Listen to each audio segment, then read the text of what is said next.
Привет! Меня зовут Светлана, и вы на моем канале «Свет вышивки», видео на котором посвящены моему хобби– вышивке и чтению. На календаре 5 ноября 2022 года. Сегодня в программе. Согласно традиции, сложившейся на канале, первая часть видео будет посвящена вышивке, итогу за прошедший период с 30 октября по 5 ноября. А также, друзья, я поделюсь своими впечатлениями, на которые в значительной мере повлиял еще один вышитый фрагмент картины. Думаю, что многие из вас догадались, что речь пойдет о цветочке, цветочке аленьком. Ведь именно эта часть картины, верхняя правая, как вы помните, была у меня в производстве. Но не о самом цветочке пойдет речь, а об одном из персонажей этой сказки. Я бы даже сказала о прототипе персонажа, чудовища. Но все, друзья, по порядку. И в заключительной части видео вновь состоится очередное заседание нашего светского клуба. Сегодня, друзья, по обыкновению мы совершим уже привычное путешествие во времени, в мир знаменитых мистических явлений. Представьте себе, вам снится необычайно подробный реальный сон, в котором, пережив целую гамму ощущений, далеко не всегда приятных, вы хотите проснуться и не можете этого сделать, потому как ваш сон не обычное ночное видение, а самая настоящая реальность. Хронос любит зло подшучивать над людьми, время от времени подкидывая им загадки, перед которыми оказываются бессильными наши познания о мире. Некоторые события невольно заставляют предположить, что у божества времени весьма специфическое чувство юмора. Вот в такие события мы с вами сегодня, друзья, на время и окунемся. Ну, начну, как и обещала, выше с вышивки. Напомню, друзья, я вышиваю картину «Любимая мелодия» по схеме от творческой мастерской «Артель Белый кролик», которые ее разработали по картине великого итальянского художника Евгенио Эдуардо Дзампиги. Размер схемы составляет 576 на 420 стежков. Я вышиваю крестиком в 2 сложения нити на аиде 18 каунта. 200 цветов задействовано в работе, 102 из них бленда. Вот так, друзья, моя работа должна будет выглядеть в итоге. В процессе вышивки картина была поделена мною на 3 части по вертикали, каждая из которых имеет свое название, соответствующее определенному изображенному герою. 2 части Джузеппе и Розочка уже вышиты, и наши любимчики прямо сейчас смотрят на нас с экрана. Да, это для соскучившихся по ним зрителей, а также для ознакомления новых. Сейчас же в процессе вышивки 3-я часть картины, которая называется «Анна». На начало отчетного периода она выглядела вот так. А вот так картина выглядит сейчас, 5 ноября. Для любителей математики озвучу результат в цифрах. Вышито уже 81,9% картины. В крестиках это составляет 198 143. За отчетный недельный период мне удалось вышить 4315 крестиков. До полного окончания работы осталось 43 777 всего лишь. Итак, друзья, получила, как вы видите, свое завершение оконная эпопея, чему я несказанно рада. Что могла, друзья, застеклила. Да, а где надо, подлатала. Нижняя правая часть створки. Так что все соответствует царящей атмосфере уютного дома наших любимчиков, наполненного теплом и счастьем, где основной ценностью является бескрайняя любовь друг к другу и уважение. Как видим, друзья, появилась головка самой тихой и скромной героини картины Анны. Заботливо уложенные волосы, большая часть из которых аккуратненько спрятаны под голубоватый платок. Хорошо просматривается, обратите внимание, височная впадина. Из-за кокетливо приподнятых бровей, а как же еще Анне можно смотреть на Джузеппе? На лбу образовались складочки. Отчетливо мы можем видеть уже почти полностью проявившееся ухо. Говорить Анна, конечно, еще у нас не может, а слышать любимую мелодию нас с вами может. Лицо только-только начало проявляться, а уже все достаточно понятно. Проработано, на мой взгляд, хорошо. Именно эта часть. Да вообще все мне нравится. Но дождемся, конечно, ее полного появления. Анны, я имею в виду, и ее лица, конечно, в основном. Свое полное завершение на конве получил цветок.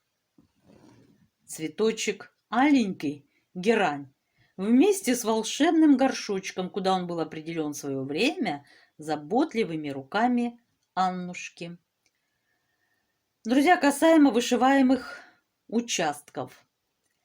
Не покидало по-прежнему ощущение, что дизайнеры всерьез были озадачены максимальным насыщением цветочного горшка и не только разнообразными символами.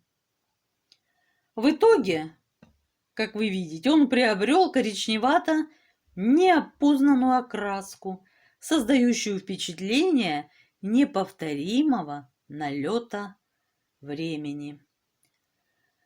Горшочек хорошо просматривается и через вторую створку окна. Вот его продолжение. Вышивала, думала, ну что это такое за пятнышко? Ну постепенно же иду я сверху вниз. Ну какой-то пятно. Горшочек просматривается. Просто его искажает стеклом. Вот так, хорошо показан, как я уже говорила в одном из прошлых видео, рельеф и неоднородность внешнего откоса, но также имеющего, конечно, повышенную многоцветность. Результат мне, друзья, продолжает нравиться. То, что я вижу, вполне себе приемлемо. На горшочке, видимо, когда-то был невообразимой красоты цветочек, он все еще угадывается. Но одним словом, именно появление цветочка напомнило мне об известной, упомянутой выше сказке. Помните? А вот интересно, откуда взялся цветочек у нашей Анны? Тоже от чудовища? От какого? Ну вот, друзья, мы подошли с вами к так называемому сказочному моменту, о котором я упоминала в анонсе. Ну, конечно же, я не стану пересказывать вам маленький цветочек. Я уверена, все его хорошо знают, помнят. Речь пойдет именно о персонаже из этой сказки, о чудовище. Вернее, о человеке, который, возможно, действительно послужил прототипом данного героя. Звали его Петрус Гонсалвус. Но обо всем по порядку, да? Габриэль Сюзанна Барбо де Вильнё родилась в 1685 году, Париж, Французское королевство. Умерла 29 декабря 1755 года. французская писательница, сказочница. Большинство ее произведений подзабыты французским сообществом, но она считается первым автором популярной и всемирно известной сказки «Красавица и чудовище». После смерти произведения Вильнёв были сокращены и переписаны. «Le Prince de Beaumont» включила сокращенный вариант сказки в 1756 году в свой журнал, предназначенный дать молодым английским девушкам уроки нравственности. В этой популярной публикации нигде не упоминается, что Вильнёв – автор произведения, поэтому автором сказки зачастую называют «Le Prince de Beaumont». Легендарная сказка имела прототип, и он, на удивление, близок к выдумке.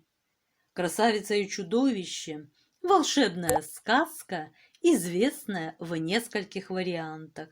Наиболее распространенный опубликован Жанной Мари Ле Принц де Beaumont в 1757 году. Традиционно публикуется в приложениях к сказкам матушки Гусыни.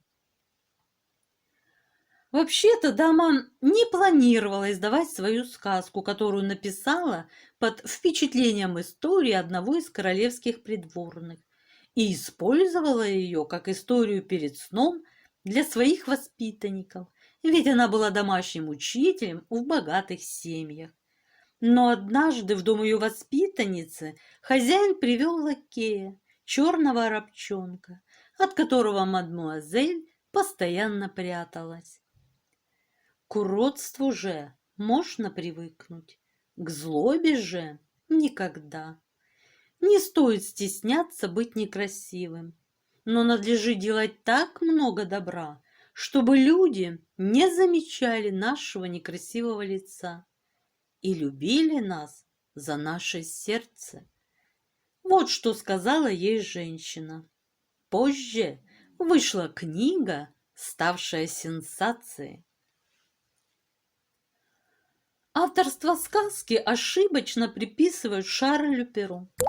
Это происходило от того, что Франция не приветствовала женщин, которые, так сказать, не знают своего места и не занимаются типичным женским делом: шитье, вышивание, готовка, стирка, вязание.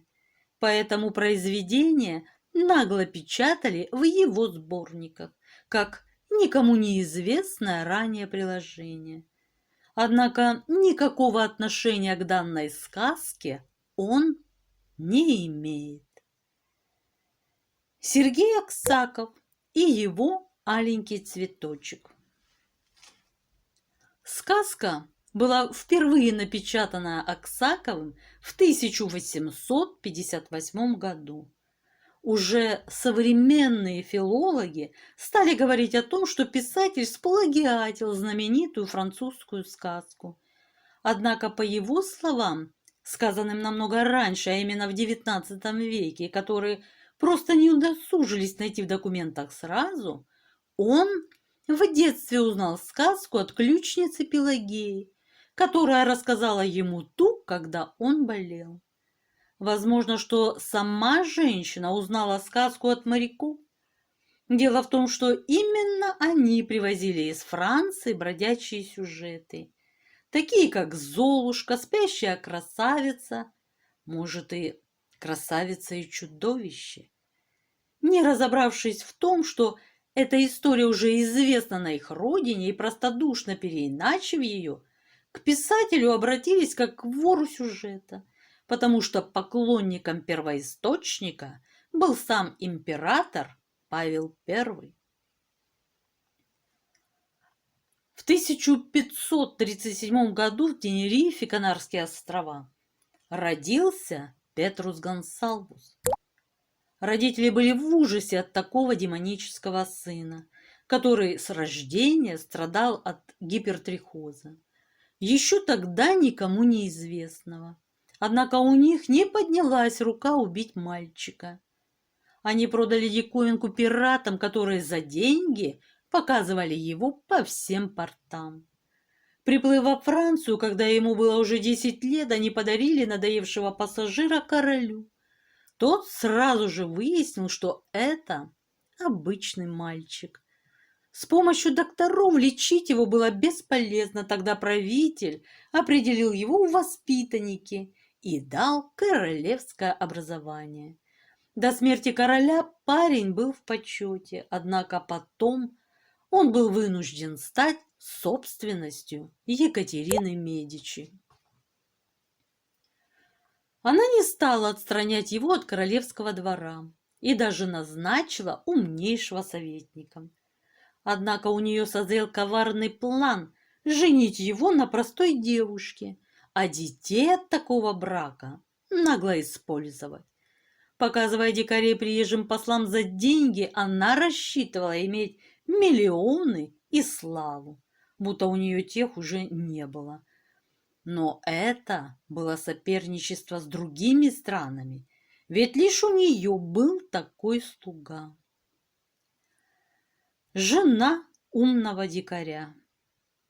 Избранницей королевы для мужа стала ее фрейлина Катрина Рафелин. Девушка знала, что за участь ее ждет, но ничего поделать не могла. Чтобы у них произошло, что должно между мужем и женой, правительница поставила стражу в их спальню. Наутро она сообщила, что все прошло успешно. Не все дети унаследовали болезнь. Петрус оказался настолько хорошим мужем, что она по-настоящему влюбилась в него, и у них родилось 7 детей. Королева была в ярости, когда вместо дикарей их первые 4 сына, 2 из которых звали Ориго и Горацио, родились обычными. Не дав даже назвать 2 последних малышей, она изъяла их у родителей и отдала поодиночке к неизвестным истории вельможам, как живых игрушек. Остальные 3 детей Антониетта, Энрике и Тагнина Гонсалвус унаследовали диагноз и по очереди, достигнув 5-летнего возраста, были проданы тоже знати. После того, как супруги выполнили, так сказать, свое предназначение, они были изгнаны из дворца и переехали в Каподимонте, Италия. Старшая дочь наводила ужас, появляясь на балах, но ничем не было отмечено. Сын стал шутом наследного принца Парм. Младшая дочь свела знакомство с художникой по имени Лавиния Фонтана и тоже стала знаменитой художницей. В 1610 году семья Гонсалвус официально получила свободу. Ставший любимцем наследника, сын семьи уговорил его отпустить и выкупить своих сестер. Собрав всех вместе, он уехал туда, где в страхе жили его родители, и объявил им, что теперь они могут считать себя свободными. Вот, собственно, о ком мне хотелось сегодня вспомнить и поделиться с вами. Ну вот, друзья, мы подошли с вами к концу первой части видео. Достижения обозначены, результаты продемонстрированы, впечатления более чем озвучены. А теперь я приглашаю всех перейти ко второй части видео. Клуб любезно распахнул перед нами свои двери. Настраиваемся на нужный лад и отправляемся в мистическое прошлое. Злые шутки Хроноса или путешественники по неволе. О путешественниках во времени, непонятным образом попадающих в прошлое или будущее, не писал разве что ленивый. Фантасты настолько тщательно разработали эту тему, что казалось, ничего нового здесь придумать уже невозможно. Однако настоящая жизнь подчас настолько загадочнее вымысла, что поверить в события, действительно имевшие место в реальности, тяжелее, чем в миры, рожденные силой таланта хорошего писателя. Представьте себе, вам снится необычайно подробный, реальный сон, в котором вы неведомо как оказываетесь среди своих далеких пращуров, недвусмысленно поигрывающих дубинками на пороге закопченной пещеры. Или, напротив, попадаете в невероятно далекое будущее, где вас самих воспринимают как полудикого варвара. Пережив целую гамму ощущений, далеко не всегда приятных, вы хотите проснуться и не можете этого сделать, потому как сон ваш не обычное ночное видение, а самая настоящая реальность. Сказки отмахнетесь вы. Увы, как оказывается, далеко не всегда подобные фантастические истории являются болезненным бредом либо чрезмерно затянувшимся сновидением.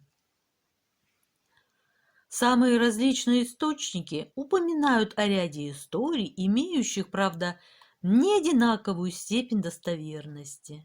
Впрочем, далеко не все ученые рискуют связываться с антинаучными теориями, к которым относится и необъяснимая способность некоторых лиц перемещаться во времени.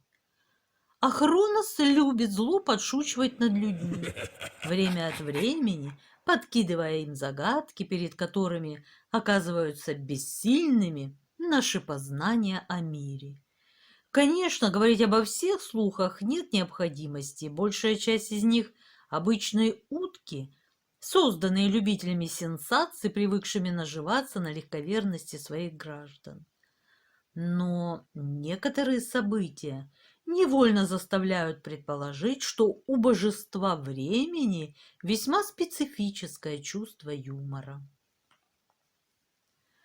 Для лиц, явно выпадающие из нашей с вами реальности, даже существует полунаучное название – хронопутешественники или хрононавты. Самое интересное, что ни о какой машине времени в этих случаях речь не идет, поскольку оказавшиеся в ином временном отрезке люди абсолютно не представляют, каким образом они очутились не там и не тогда. А поскольку все рассказы, не стыкующиеся с известными науке фактами, у землян автоматически считаются первым признаком сумасшествия, никто из хрононавтов не избежал подозрения в онном. И все же проверка некоторых фактов вновь и вновь ставит человечество перед фактом, что двери в иное время существуют. И случайно пройти через них может любой. Зафиксировано немало случаев, когда люди переносились во времени на несколько минут, дней или часов, а потом спонтанно возвращались обратно. Но нас интересуют в первую очередь случаи особенно глубоких провалов во времени, когда родное время хрононавта и отрезок истории, куда его занесло, разделяют десятилетия, а то и века. Загадочные перемещения во времени фиксировались еще историками Древней Греции. О них, в частности, упоминал в своих сочинениях Платон, V-IV века до нашей эры. Например, зафиксирован рассказ об умирающем воине, который незадолго до собственной гибели участвовал в стычке с неприятелем, имевшей место 50 лет назад. Хрононавт из прошлого убил тогда неприятельского предводителя и повесил его щит, украшенный соответствующей надписью, в соседнем храме. Слова умирающего проверили и действительно обнаружили свидетельство его правдивости. Да что там говорить, в летописях практически всех времен и народов встречаются упоминания о сумасшедших, утверждавших, будто они явились из прошлого или будущего. Порой эти рассказы выглядят явной липой, но подчас они подкрепляются свидетельствами, игнорировать которые невозможно. Таких историй, кстати, обнаружено уже более 200, причем в большинстве случаев речь идет о хрононавтах из прошлого. Видимо, пришельцам из будущего все же проще приспособиться к нашему времени. По всей вероятности, большинству из них удается вернуться обратно. Судьба же всех прибывших из минувшего сложилась трагически. После тяжелого потрясения, испытанного при переходе из одной реальности в другую, они в основном попадали в психушку или в тюрьму. В мае 1828 года в Нюрнберге полиция поймала очень плохо одетого, странного 16-летнего юношу.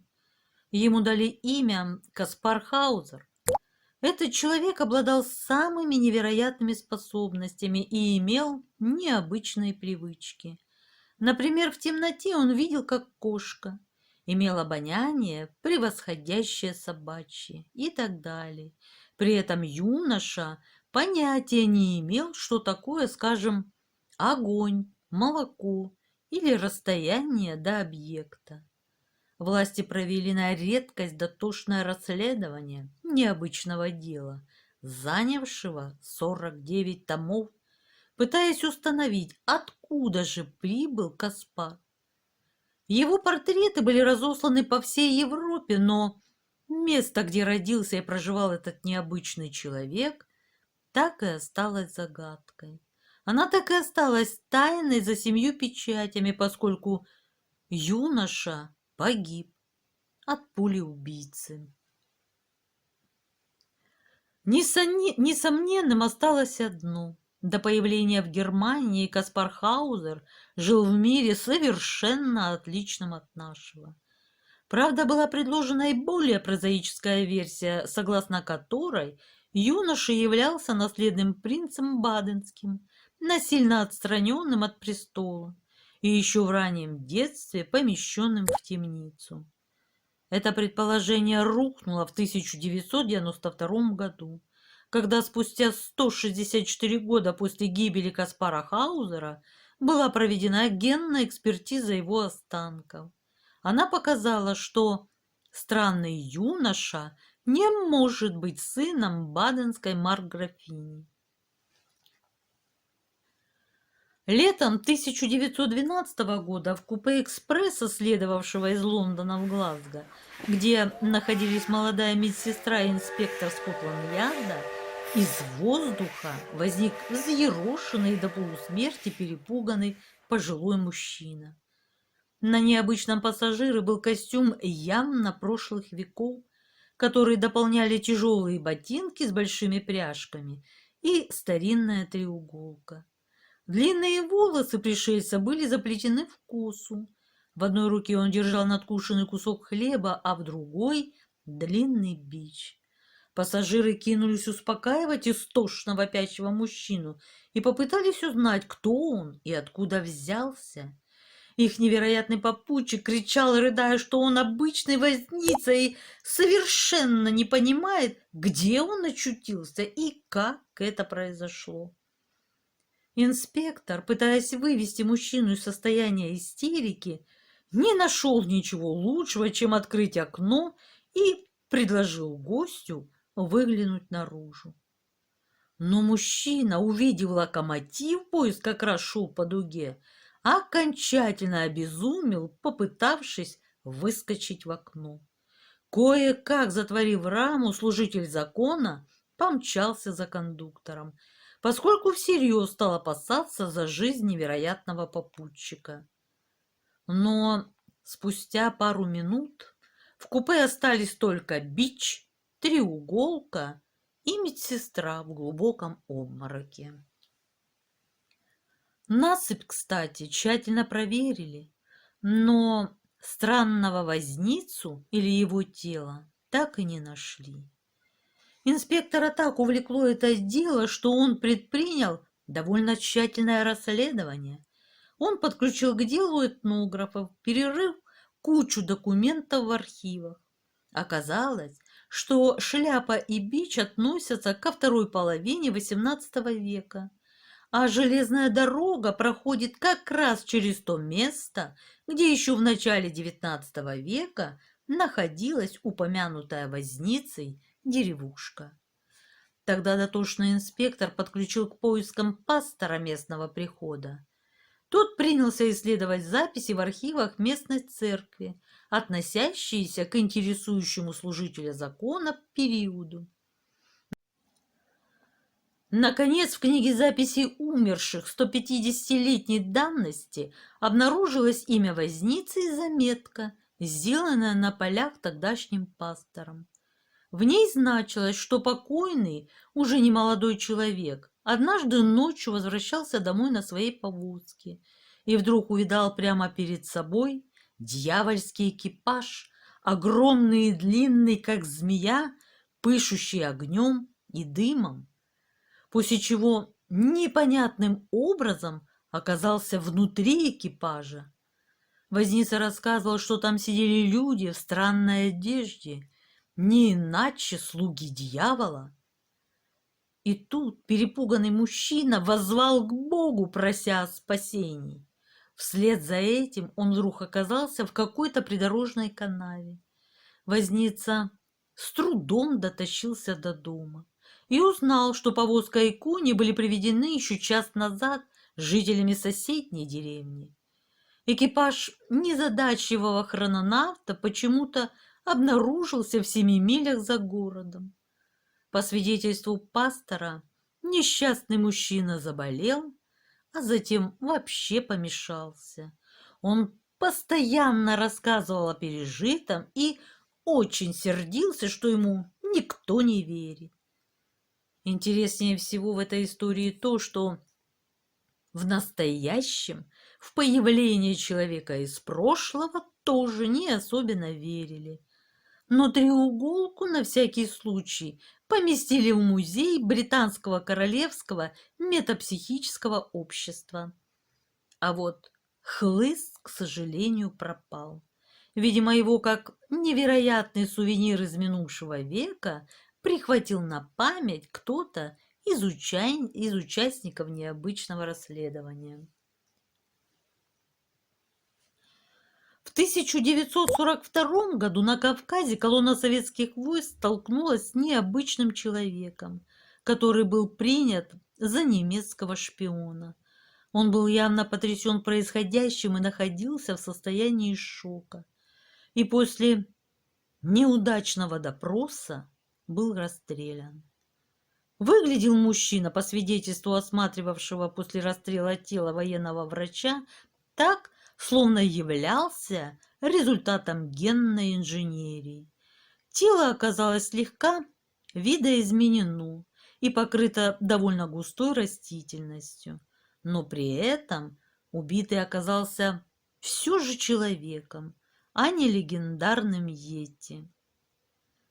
В 1954 году в Японии во время паспортного контроля задержали гражданина, чьи документы были в полном порядке, за исключением одной мелочи.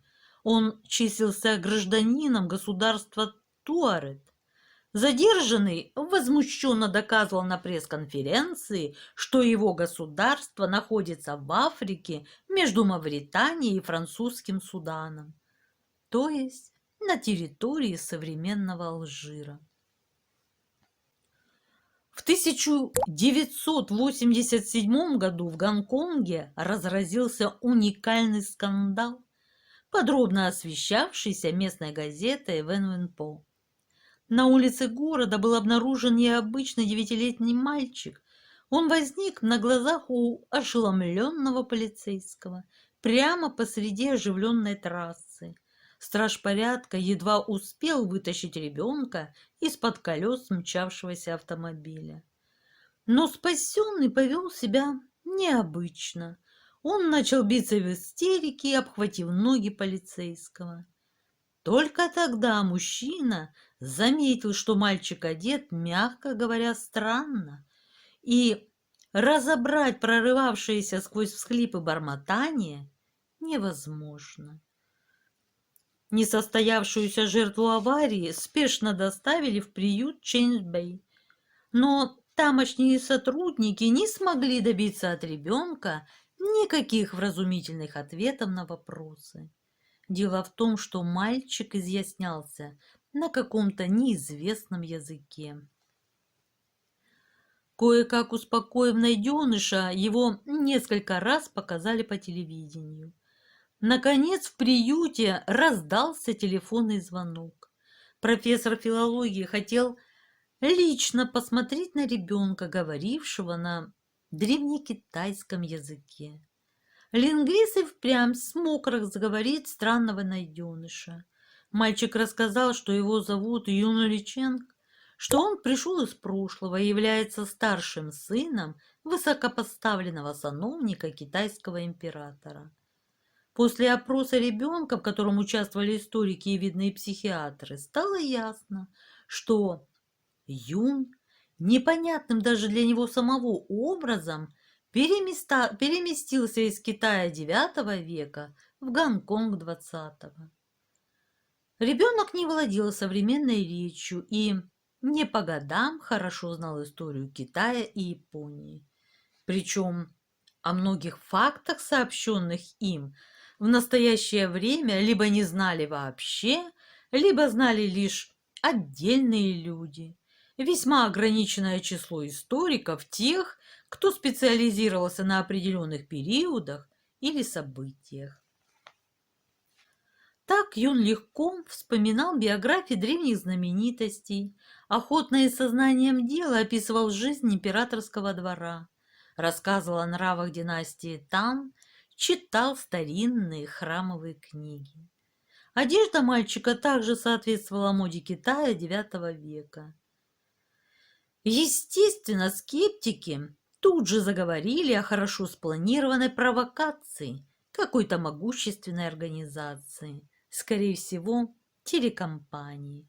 Мол, ее боссам срочно потребовалась сенсация. Верить словам самого ребенка специалисты не спешили, но винить их в этом, согласитесь, трудно. Спустя полгода Юн, похоже, неплохо освоился в невероятном для него современном мире. Он перестал шарахаться от автомобилей и сжиматься в комок от резких звуков. Постепенно ребенок привык к телевизору и даже полюбил смотреть ряд передач. Довольно быстро научился, правда, по минимуму пользоваться компьютером. Наконец Юн перестал дичиться сверстников и начал с ними общаться. Кстати, за все 6 месяцев ни знакомые, ни специалисты ни разу не смогли поймать его на лжи. И если само перемещение во времени казалось фантастикой, то не менее невероятной являлась и специальная, так сказать, подготовка главного действующего лица псевдопровокации. Похоже, хрононавт поневоле смирился с мыслью о том, что впредь ему предстоит существовать в мире столь разительно не похожем на его собственный. Однако шутки Хроноса на этом не закончились, и для несчастного ребенка обернулись настоящей трагедией. Во время одной из экскурсий в мае 1988 года мальчик исчез так же внезапно, как и появился, буквально испарившись на глазах у сопровождавших его людей. Поиски ребенка ничего не дали, что неудивительно. Однако один из историков Иншао решил докопаться до истины и занялся изучением хранящихся в храмах древних книг. Он хотел определить, из какого конкретно отрезка истории явился к нам странный гость. Спустя год, когда специалист уже стал терять терпение, при раскопках в древнем монастыре неподалеку от Гонконга археологи обнаружили летопись, в которой содержались рассказы, почти полностью идентичные с устными пересказами Юн Ли. Совпадали в частности все даты, названия местностей имена конкретных людей. Среди прочей информации имелась также запись о месте и дате рождения некоего Юн Ли Ченга. Потрясенный историк был убежден, он наткнулся на упоминание именно о его мальчике. Дальнейшие поиски привели к обнаружению еще одной древней книги, где нашлось место описанию странного события. Сразу за именем Юн Ли Ченг значилось: уйдя в пещеру в горах, исчез старший сын сановника. Надежду и опору отца оплакали. Но спустя 10 лет он вернулся, с ума сошедший, введя семейство в ужас. Говорил, что был в году 1987 по христианскому летоисчислению и видел огромных птиц, большие волшебные зеркала, ящики, которые достигают облаков, разноцветные огни, которые зажигаются и сами гаснут, широкие улицы, украшенные мрамором, что ездил в длинной змее, которая ползает с чудовищной скоростью. Признан сумасшедшим и умер через 3 недели. Скрипя сердце, отец велел задушить сына шелковой нитью, сказав, что в Юна Ли вселился злой дух. Современные археологи не раз оказывались крайне озадаченными, обнаруживая следы пребывания в прошлом хрононавтов. Так, в 2000 году при раскопках крепостной стены в канадском Монреале были найдены скелеты мушкетеров, которых завалило обломками стены при пушечном обстреле еще во время Семилетней войны. Это 1756-1763. Кости, истлевшие останки одежды, насквозь проржавевшие части мушкетов — все на месте некогда произошедшей трагедии выглядело, в общем-то, обычно для исследователей. Однако под останками одного из мушкетеров обнаружилась также странная пластинка из практически разложившейся пластмассы, которая оказалась обычным мобильником 1998 года выпуска. При этом телефон лежал на глубине нескольких метров под землей и претерпел все изменения, характерные для 250-летнего пребывания в указанных условиях. Дать вразумительное объяснение невероятной находки специалисты не смогли. Лишь спустя год удалось раскопать дневник коменданта разрушенной крепости, где рассказывалось о странном аборигене, явившемся из леса. Мужчина, одетый в странный костюм, говорил на плохо понятном английском. Очень нервничал и утверждал, будто где-то рядом должен находиться огромный город. Комендант решил, что пришелец сумасшедший. Мужчина остался в крепости, привык к местным требованиям, а несколько позже, несмотря на диагноз, поставленный комендантом, стал мушкетером. Но динозавры, среди останков которых обнаружили окаменевший человеческий скелет, останки лошади и наконечники стрел, никто не сумел объяснить, с какой стати всадник времен Чингисхана оказался в такой компании.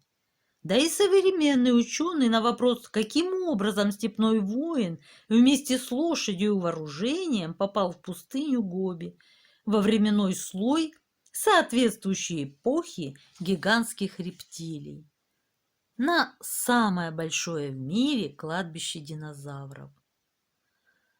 Они только бессильно разводят руками. Что ж, Хронос на то и бог, чтобы не чувствовать себя обязанным отчитываться за свои шутки. Вот так, друзья. Вот такое у нас с вами сегодня путешествие.